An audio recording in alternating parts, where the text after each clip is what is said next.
भर में लोगों से कहना चाहता हूं, कम make in India.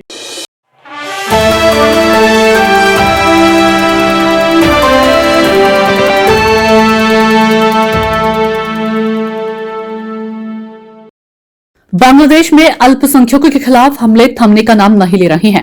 Usman Hadi की हत्या के बाद भड़की हिंसा में 18 दिनों में 6 हिंदुओं की हत्या हो चुकी है। इनमें से 2 हत्याएं बीते 24 घंटे में अंजाम दी गई। हैरान करने वाली बात तो यह है कि इन हत्याओं के बावजूद बांग्लादेश की मोहम्मद यूनुस सरकार के कान पर जूं तक नहीं रेंग रही है। बांग्लादेश की नरसिंहदी में सोमवार को एक किराने की दुकान के मालिक शरत चक्रवर्ती मणि की बेरहमी से हत्या कर दी गई।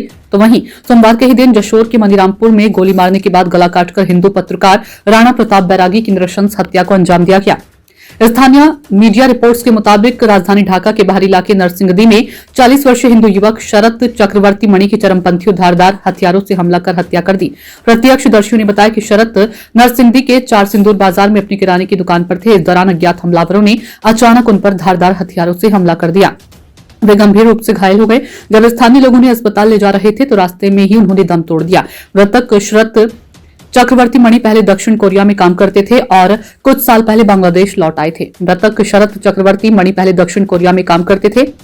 बांग्लादेश के सामाजिक कार्यकर्ता बापी दत्ते बसु ने शरत की हत्या का कड़ा विरोध किया। उन्होंने चेतावनी दी कि अगर यही सिलसिला जारी रहा तो कुछ ही वर्षों में बांग्लादेश में हिंदुओं का अस्तित्व ही समाप्त हो जाएगा। उन्होंने आरोप लगाया कि मोहम्मद यूनुस की सरकार हिंदुओं की हत्याओं का समर्थन कर रही है। उन्होंने दावा करते हुए कहा कि घटना से 2 दिन पहले चरमपंथियों ने शरत से बड़ी रकम की मांग की थी।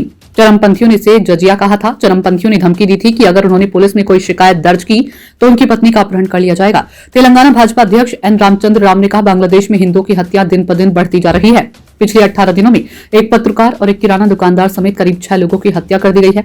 बांग्लादेश में हिंदुओं को निशाना बनाकर की जा रही इन हत्याओं की हम कड़ी निंदा करते हैं और पूरा देश बांग्लादेश में अल्पसंख्यकों के साथ खड़ा है। उन्होंने कहा, दुर्भाग्य से कांग्रेस और इंडिया ब्लॉक की अन्य सभी पार्टियां इस मुद्दे पर चुप हैं। वे वेनेजुएला के बारे में तो ज्यादा बात कर रहे हैं, लेकिन हिंदुओं की दुर्दशा के बारे में कोई कुछ नहीं बोल रहा है। मेरा मानना है कि पूरे देश को एकजुट होकर कूटनीतिक दबाव बनाना होगा। भारत सरकार ऐसा कर रही है। बांग्लादेश के मनीरामपुर के जशोर में एक हिंदू पत्रकार राणा प्रताप बैरागी की भी सोमवार को गोली मारकर हत्या कर दी गई। 45 वर्षीय फैक्ट्री मालिक और एक अखबार के संपादक के तौर पर काम करने वाले बैरागी को हमलावरों ने कई बार सिर में गोली मारी। इसके बाद हमलावरों ने उनका गला रेत दिया। मनीरामपुर पुलिस स्टेशन के अधिकारी मोहम्मद रजीउल्लाह खान ने बताया कि हमला सोमवार की शाम को करीब 6 बजे हुआ। राणा को सिर में 3 बार गोली मारी गई थी और उनका गला रेत दिया